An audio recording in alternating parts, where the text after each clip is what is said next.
Ladies and gentlemen, Josh Bridgman in the house. Classic Physique Pro.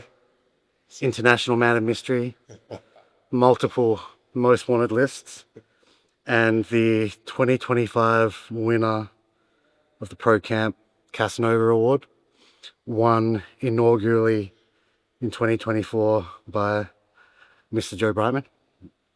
Josh is going to take us through a push training. I know he'd say he'd be happy to let me lead, but pro tip when it comes to success, if you're ever in the room, and this applies to bodybuilding, business and life, if you're ever in the room with someone that's significantly better than you at something, squeeze them dry to get every little bit of information, advice and clues out of them.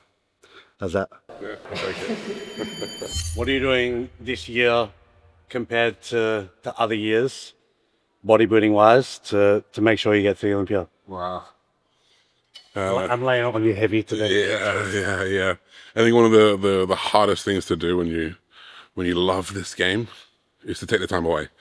So this year, maybe for the second, maybe the third time in my career, I'm taking the full year out. We love to compete year in, year out as bodybuilders, especially professional bodybuilders. You want to be on that stage every year, but for you to make a game-changing change in your physique, I think the true value lies away from stage. So I'm taking the full year off. It's pretty depressing. I'm taking the full year off to just grow and make the changes necessary to just be undeniable the next time I get on that stage. You got any plans for shows next year? I was thinking just whatever falls in May, which is, I mean, they're the heavy hitters, Pittsburgh, New York Pro, just straight in, as long as I can get in the country. Multiple most wanted lists, I told you. With all your women, keep your dog strapped down and reckless. All the mob bust down and the speckless. No complaining that they calling me the bestest. Press a cut, bust down, broke necklace. I ain't telling no reason to disguise it. I done seen it, I turned my eyes. Tell your main hoe 1,000 lies. Told my main hoe the truth, that's on slime. Josh has got 20 kilos on me, so I'm gonna do my best to hang here, but no promises ever. Maybe you're probably relatively stronger, body weight pound for pound. I'll take the power weight ratio. Might be pregnant and this ain't a tease. I was telling my slime not to leave. Too much money to be in the streets, yeah. Too much money to be in the streets. Too much money to spend all on me. Too much shade and none of the flow. Free Larry, free young thug. Free Larry, free young thug. Back on road. Before bodybuilding days, I was a rower, and I was very small, skinny. Just used to get them on that power to weight ratio, and they would, as a way to like kind of embarrass people who were maybe not trying or not putting it in the middle of the gym. And I went to a private school, so it was a fairly big thing, you know, hundreds of people see it every training session.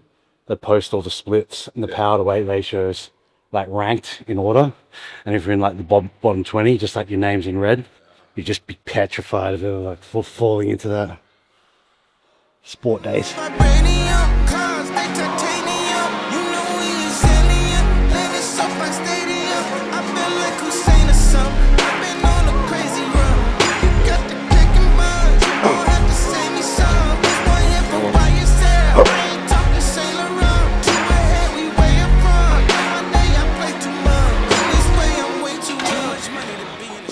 Do you normally run 2 or 3 sets per movement? Yeah, so contrary to popular demand or popular belief at the moment, and demand. I actually changed my volume. Okay. So when I start, we talk about gear. Yeah. When you start kind of at the bottom of your cycle, when you're just first starting, recovery capability, energy, all that type of stuff is like lower. As we start to taper things up, I actually change my volume. I bring it up. So I'd start pretty much baseline volume, 2 sets on most things, sometimes even 1, and then over a 16-week period, I'll taper my volume up to what is the maximum that I can tolerate. And as soon as I go too high and I can't progress or my recovery isn't quite there, that's my tolerance exceeded. So then I'll pull back just below that tolerance level. So I'm technically doing the most that I can possibly recover from. And does the escalating just look like sprinkling a set here and there on like focus movements and stuff? Yeah, exactly. And I'd sprinkle that volume to priorities where I want to grow. So for me, arms and back is mostly where I go, and shoulders. Got you. Bali versus Dubai, pros and cons? The price is the biggest thing here. It's just so much cheaper. You know, my full day of eating here would cost me $1 million in Dubai. But otherwise, just as tax efficient, weather's just as nice. The gym's now just as good, you know. So, so yeah, it's like really like you can actually draw a comparison now. So, yeah. But construction in Bali, still a little bit to go, as I well know. Take me to your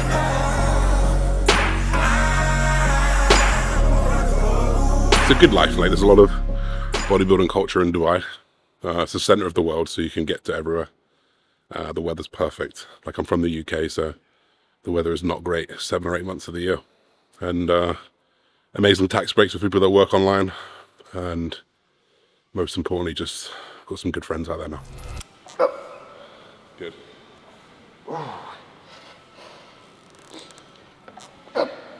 Yep.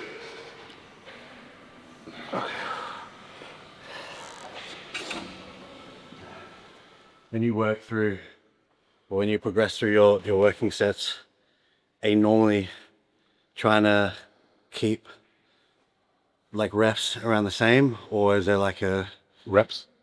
like do you drop load a bit to try and maintain a certain rep target, or are you Yeah. lifting rep target as you move? Yeah, I'll generally, actually, to be honest, since I started working with John, so 2 years ago, or just under 2 years, I just don't do anything under 10 reps really anymore.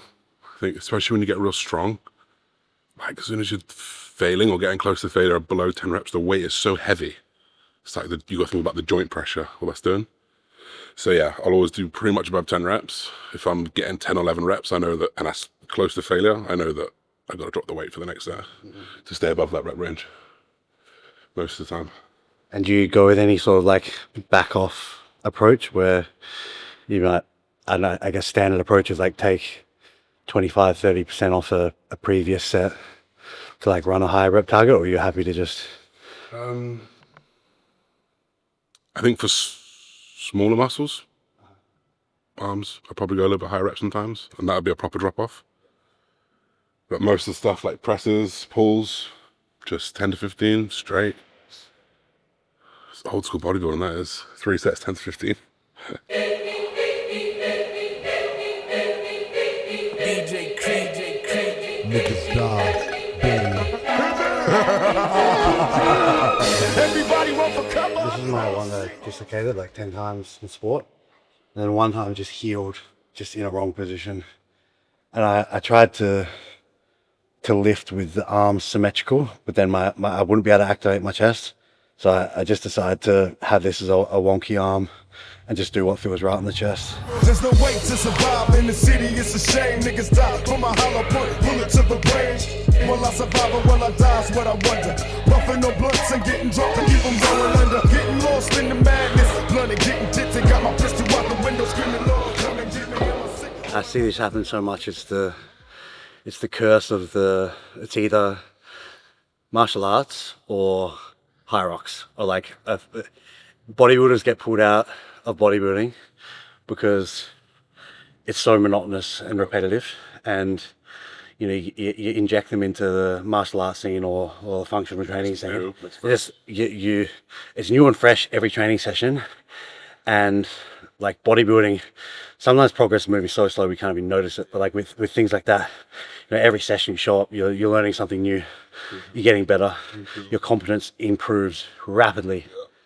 But what I also see is like that little upswing, that exponential curve flattens very quickly, and then you realize you didn't actually love BJJ or High Rocks as much as you thought you did, and now you got the shoes, and you got the kit, and you got the watch, and all this other bullshit. But then you actually realize, or often you see them slide back into bodybuilding. It's kind of like, I don't know. It's like the analogy in my mind is like you've been married to your wife for like 15 years, and this like beautiful, hot, blonde bimbo like takes a liking to you, and you're like, oh, this looks interesting, you know, and maybe you have a run at it for a little while, and it's like, it's fucking exciting for the, you know, you're crazy lust driven, and every night's you know, wild. But then you get a few weeks into it, you start missing the old wife, you know. Old trusty. Yeah. The one who knows the left down, right up. Yeah, exactly. Exactly. She knows the cheat code. I reckon we might see him come back. Sure. I mean, he's done it before, so. Yes, I mean, my friend always just said the old GTA cheat codes. Left down, right up, right stick, left stick. Like, you know, the wife always knows that. Yeah. When you don't have to cheat on the cheat. It's like, new game feels good, but it's always good to know. You want to know the cheat. Niggas die from automatic gunfire. Your time to expire, nobody cry. Every man gotta die. When they bury me a G. Rest in peace, all the homies got to happen before me. Pour some liquor on the curb for them niggas that's cold. Had a motherfucking warrant, but he didn't go to court. God damn. And one day we'll all be together. Until then, I'm ready for whatever. Come on, pull it to the break. Pull it to the break. Pull it to the break. Well, don't blame You me. eating a lot of food at the moment? No, shit all. Really? Yeah. I mean, I have a few pizzas here and there. So nothing crazy. On my base plan from Stefanslow, 34, but I'm waiting to get that thyroid boxed up.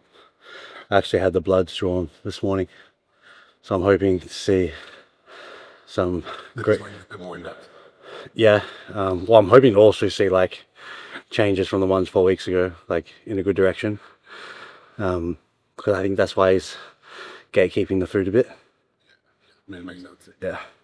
So I'm hoping that it all looks fine now, and then I can eat a bit, and I don't have Hashimoto's disease or something.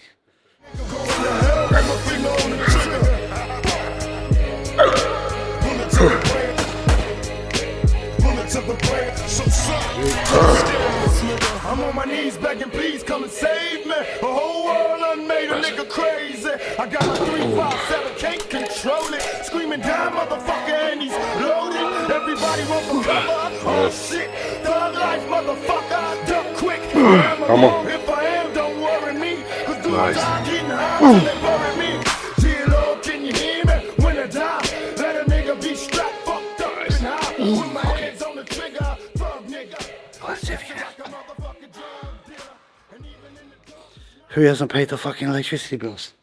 Who is this owner? Did he not fucking run his gym right?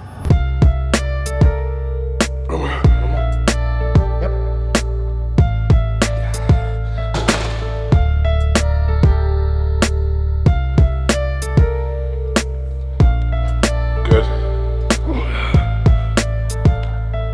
In my mind, I'm a fighter. My heart's a lighter. My soul is the fluid. My flow sparks it right up. An arsenic writer. Arthur with arthritis. Carpal tunnel. Marshall with starchitis. Hard-headed and hot-headed. Bull-headed and pig-headed. Dick-headed. A brick. A big headache. I'm sick. Quick-witted for every Like, have you seen the Holiday Inn here? You seen the Holiday Inn here? Nah. Do you know the Holiday Inn, the hotel? Yeah. How like shitty that? Franchise, right? Yeah, how shitty that is, like worldwide, bro. It's incredible here. It's incredible. I was led in bed in the Airbnb yesterday, and I was like, "Fuck, I can't. I'm gonna get up." So I just went to the hotel. I was like, "Get me a room, bro." It's incredible. Yeah, you'd probably be better off going at even the shittier hotels, because with Airbnbs, they're all going to be Balinese built, but for a hotel, they're bringing contractors from Jakarta, Dubai, something like that. It's not Bali built for that size projects, because I know I've investigated, like, and they just don't have Bali building teams for stuff of that size. They have to bring them over, and that's why you get like on all the 2-bedroom, 3-4-bedroom villas, those type of things, the finishings are just shit, because unfortunately they haven't had the training for the eye of detail. Yeah. And then you get in, I'm like, "Fuck, it's just leaking everywhere. There's mosquitoes everywhere." I'm like, "Oh, I can't do it." Yeah. They live by the mantra of close enough is good enough, which is not a way that I accept to my standards of living.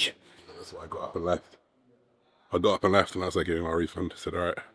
Like all the workers here would hate my absolute guts, because I demand a level of excellence that they just it's so foreign to them. But you know, even the supervisors that told me, like, the workers hate you. I'm like, that's cool. I'd rather the workers hate me and my members love me than my workers love me for being the nice guy and accepting everything. Yeah, but my members are disappointed because it's not the standard can be get. What are your best ways to stop the business side from getting in the way of bodybuilding? Because that's something that, you know, I grapple with. Yeah, that one's difficult. That one's difficult.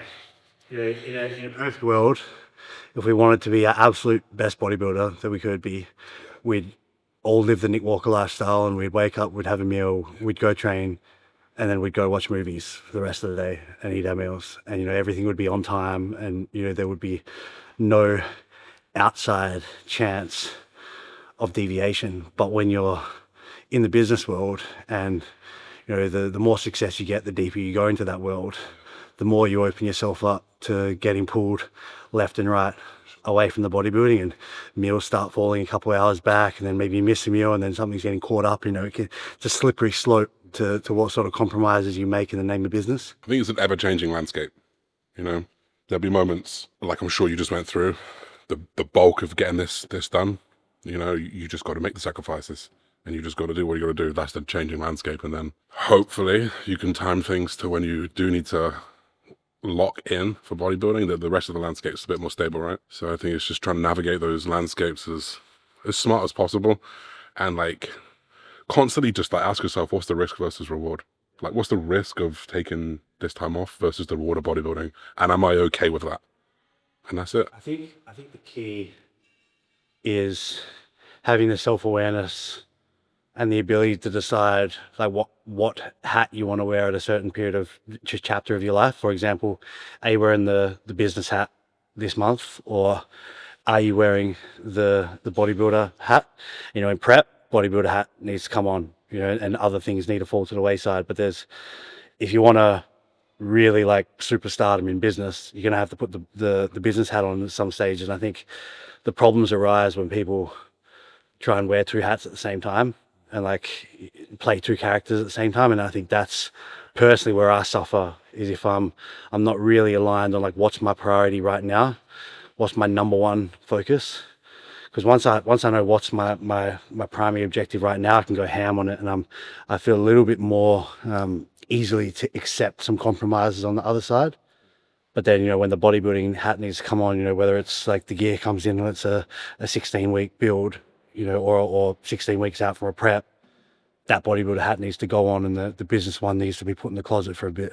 So quick, it's dynamite stick, bury the wick. It's gonna explode any minute. Some lunatic lit it, and it's not Nelly. Do not tell me to stop yelling. When I stop selling, I'll quit. So stop dwelling, I'm not felling. You fuckers are not ready, cause I got jelly. Like just on your pot belly, this is destiny. Yes, money, I'm off running, so get off of me. I'm not slowing or softening. No apologies. Nah, suckers, I'm not sorry. You can all sue me. Y'all could be the cause of me. No apologies. Y'all feeling the force of me. No remorse for me. Like there was no recourse for me. No apologies. Not even acknowledging you at all, till I get a call that God's coming. No apologies. Laugh fuckers, it's all funny. I can spit in your face while you standing across from me. No apologies. Pillow, a weeping willow, I can't sleep. A pain so deep it bellows, but these cellos help just to keep me mellow. Hands You on my ever head. worry about how bodybuilding influences our mental health and potential relationships? For sure. Something I'm thinking more and more about. I don't know if it's an age thing, and like crossing into the 30s gives that different perspective, but it's almost like a little bit more like detached and outward looking in, and being like, damn, like when you're optimizing your bodybuilding or even optimizing the business growth, you really do live in a box. And you know, it's difficult for me to come to terms with, because I can very clearly see that when I put myself in that box, I do go through those extended periods of isolation. So my best bodybuilding progress happens, and when my best business progress happens. But And as I'm getting a little bit older now, it's like, damn, makes it damn difficult for someone to put their foot in the door of the box, you know, because I got that shit locked down. You know, I make it very difficult for anyone else to get in. And I also do, you know, maybe sometimes worry about the repercussions of being in solitude so much all the time. Like there's massive pros, but there's also some, I don't know, a growing worry of cons that come along with it as well. Yeah, honestly, a lot of that will depend on who you let in, you know? Like, all of my career, from boy to man, from 25 to 31, like, I was in a 6-year relationship, right? Yeah. But, like, with the queen, with the girl who held it down, who recognized when I was weak, made me strong, who recognized when I was strong and blew more gas up, you know? Who recognized when I needed to lock in, who, when I said, baby, it's time, she goes, cool. You know, and step back. I think if you can find that right person, you know, that like Hormozy Layla love, Alex Layla love, where it's just like, right, goals come first because life can happen after, and we have that golden period of time when we're young, hungry, full of energy, sexy, good looking, traveling, motivated, but between 25 and 40, that you can do the work and sacrifice. And if you can do that with the right person, like 40 plus is a breeze. Because you've made the money, you've got the systems in place, and then you can step back in and start to go, right, what do we actually want? Rather than like, fixed goal. Yeah. So, like I was in that box for sure, but there was just someone in there. Mm-hmm. And then anyone else who came into our box, it was like, get out. Yeah, I like that. Because I'm at an interesting chapter now where like the success opens the doorways to the DMs a lot more than it normally does. So there's a lot more, you know, marinated opportunities that are like ready to throw straight on the grill.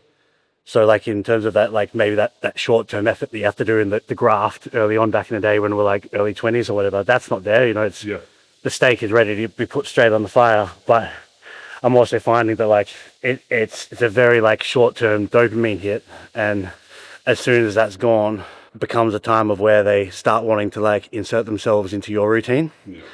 And interrupting, you know, the flow state that, you know, I built. And then it's like, I don't want it any further than that. So yeah, it's something that I'll it's probably, you make the right point. It's probably just finding the right person there where you actually want to allow them to interrupt the routine. Come in. Yeah, exactly. That is young. So keep fishing is the summary. Keep your lines baited in the keep throwing back the blowies.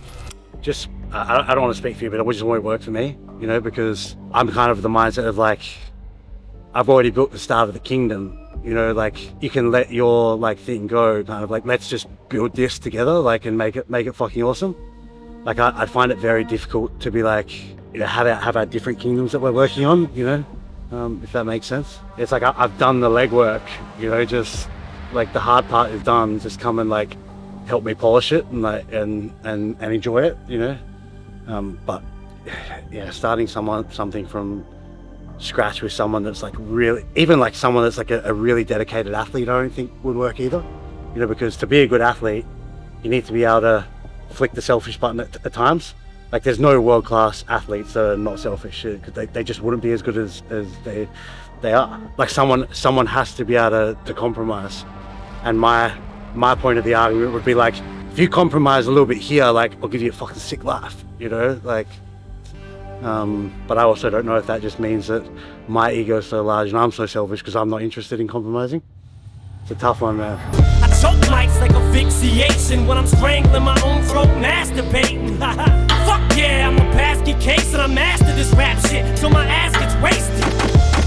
Till my assassination, till I'm slain cause of some fags infatuation. 44 mags of fascination, a taste for disaster. And if that's the case, then no apologies. Nah, suckers, I'm not sorry, you can all sue me. Y'all could be the cause of me, no apologies. Y'all feeling the force of me, no remorse for me. Like there was no recourse for me, no apologies. Not even acknowledging you at all, till I get a call that God's coming, no apologies. Laugh fuckers, it's all funny, I can spit in your face while you standing across from me, no apologies. The song isn't for you, it's for me, a true MC. It's what he'll do just to see if he still has it. And if his skills mastered, he's able to spill raps long after he's killed. That's a Real MC got you feeling me, whether willing or unwillingly. You still agree, as long as there's still this hunger and will in me, then expect a longer life expectancy. I don't see us hanging out with him when he's in prep. To be fair, it was his first prep, and he was just unprepared. Right. Yeah, Just the shit. just mentally rattled. And then I was like, I need to get the fuck out of here because like this is such a like shit environment. Like, you know when you maybe do like your first cut or your first prep, and you feel like utterly shit and miserable, but you don't really understand why. And you think like something's wrong with you, and like either the world's like out to get you and all this stuff. Like you just, and like you go through it a couple of times, and then you kind of like welcome it as it comes. Yeah, and you recalibrate yourself to like deal with it and to not be a complete asshole all the time. But I think that first time gets most people. Fucking psychopath, my first one. I lost my head. Yeah. It's like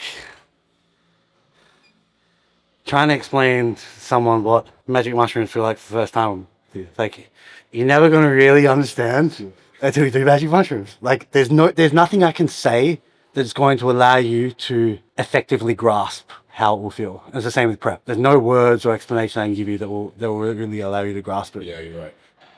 It is inexplicable. Yeah. They'll have a construct in their head, but it will be wrong. Oh yeah.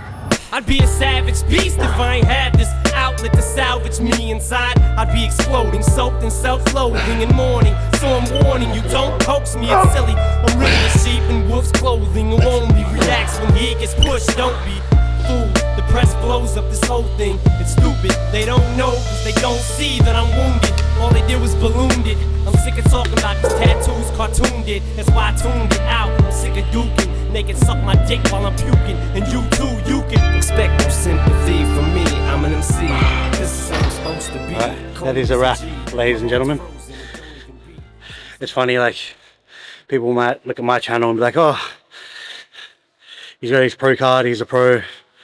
First call out at pro show, maybe not like so much to learn, but I'm constantly pleasantly surprised that when I train with people better than me, there's always little things to pick up still. You know, this deep in the game, there's little cues and little adjustments that you can pick up if you're really watching carefully.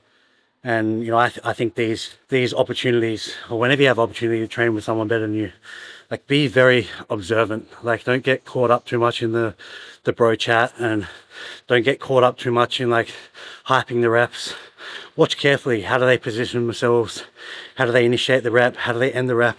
There's so many clues from the better guys if you really look for them. And I picked up a few things today, and I can already say that it's making my training for push better, and I'll keep running with them moving forward. So to wrap up, I'll get you to rattle off. I've been easy on you with the questions today, but I'll get you to do top 3 goals 2025, and then we'll close this bitch off. Number 1, Olympia worthy physique. That's the main goal. That's the one I'll die for. You know, that's the one in the crosshairs. For then a little bit more life goals. I got businesses to run as well, so we have multiple finance goals there. But most importantly, just having something I can sit back and go, I'm proud of this. You know, I think a lot of people can run businesses, a lot of people can make money, but can a lot of people sit back and say, I'm proud of the engine that I built, and I'm sit here and satisfied with that. And more experience, more life, more opportunities to enjoy. I often say that I live life moment to life moment, and I would just want more of those moments in pursuit of the next life moment. Josh Bridgman, everyone, thank you, man. Appreciate it.